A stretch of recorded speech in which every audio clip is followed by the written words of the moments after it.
अगर आपको स्पर्धा करनी है दिल्ली वालों को मैं आह्वान करता हूं, आइए आप हिंदुस्तान में नौजवानों को रोजगार दीजिए और हम गुजरात में नौजवानों को रोजगार देते, देखते कौन ज्यादा काम करता है। আজ আমাদের আলোচনার বিষয় ভারতবর্ষে বেকারত্বের বর্তমান অবস্থা। শুরুতেই আপনাদের 2014 সালের কথা মনে করি। প্রতিশ্রুতি দেওয়া হয়েছিল বছরে 2 কোটি বেকারের চাকরি হবে। বলা হয়েছিল কর্মসংস্থান হবে সরকারের সর্বোচ্চ অগ্রাধিকার। ভারতবর্ষ নাকি হবে বিশ্বের মানব সম্পদের রাজধানী। আজ আমরা 2026 সালে দাঁড়িয়ে আছি। 12 বছর পর সেই প্রতিশ্রুতির কঙ্কালসার চেহারাটা ঠিক কেমন? চলুন সরকারি গালভরা কথার বাইরে গিয়ে জনগণের বাস্তব অভিজ্ঞতাটা একটু খতিয়ে দেখি। সরকারি শূন্যপদ তো পূরণ হয়ই না, উল্টে যেটুকু সুযোগ আসে তার চিত্রটা শিউরে ওঠার মতো।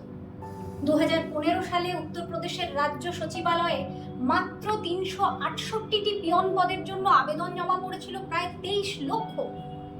মধ্যপ্রদেশে পাটোয়ারি ও গ্রুপ 4 এর প্রায় 9000 পদের জন্য পরীক্ষার্থী 12,70,000। কয়েক বছর আগে রেলে 35,000 পদের জন্য 1 কোটির বেশি যুবক যুবতী আবেদন করেছিলেন। সবচেয়ে ভয়ঙ্কর ব্যাপার কি জানেন? পিয়ন বা গ্রুপ ডি পদের ন্যূনতম যোগ্যতা যাই হোক না কেন, লাইনে দাঁড়িয়েছিলেন graduate, post graduate, PhD, MBA, engineer, এমনকি উকিলরাও। ভাবুন দেশের বেকারত্ব আজ ঠিক কোন খাদের কিনারায় এসে দাঁড়িয়েছে। অল্প শিক্ষিতরা তাও কোনো মতে কায়িক শ্রম করে দিন গুজরান করছে, কিন্তু সবচেয়ে ভয়াবহ অবস্থা শিক্ষিত যুবক যুবতীদের। সাম্প্রতিক পিরিয়ডিক লেবার ফোর্স সার্ভে 2025-26 এর রিপোর্ট আমাদের সামনে যে বাস্তব তুলে ধরছে তা শিউরে ওঠার মতো। 15 থেকে 25 বছর বয়সীদের বেকারত্ব আজ মহামারীর আকার ধারণ করেছে। গ্রামের থেকে শহরের অবস্থা আরো শোচনীয়। জানলে অবাক হতে হয়। অল্প শিক্ষিতরা তাও কোনো মতে কায়িক শ্রম করে দিন গুজরান করছেন, কিন্তু সবচেয়ে ভয়াবহ অবস্থা শিক্ষিত যুবক যুবতীদের। সাম্প্রতিক পিরিয়ডিক লেবার ফোর্স সার্ভে 2025-26 এর রিপোর্ট আমাদের সামনে যে বাস্তব তুলে ধরছে তা শিউরে ওঠার মতো। 15 থেকে 25 বছর বয়সীদের মধ্যে বেকারত্ব আজ মহামারীর আকার নিয়েছে। গ্রামের থেকে শহরের অবস্থা আরো শোচনীয়। জানলে অবাক হবেন, 25 বছর বয়স পর্যন্ত স্নাতকদের মধ্যে বেকারত্বের হার প্রায় 40%। অর্থাৎ পকেটে উচ্চশিক্ষার ডিগ্রি আছে, কিন্তু চাকরির কোনো নিশ্চয়তা নেই। ভারতে আজ মোট বেকার জনসংখ্যার প্রায় 66% বা 2/3 হলেন এই স্নাতকেরা।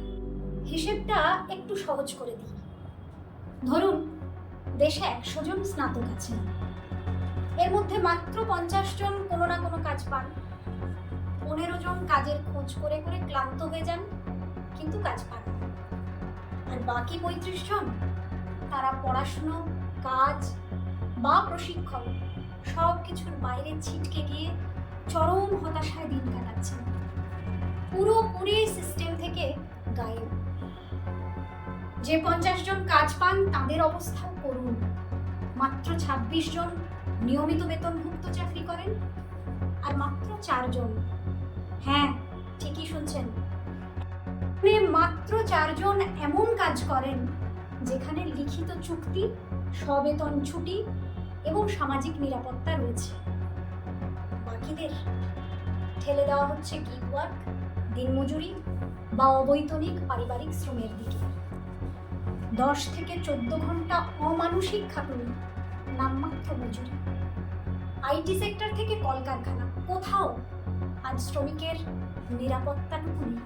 ঢাক ঢোল পিটিয়ে চালু হওয়া স্কিল ইন্ডিয়া বা PMKVY এর মতো যোজনা চরম ব্যর্থ।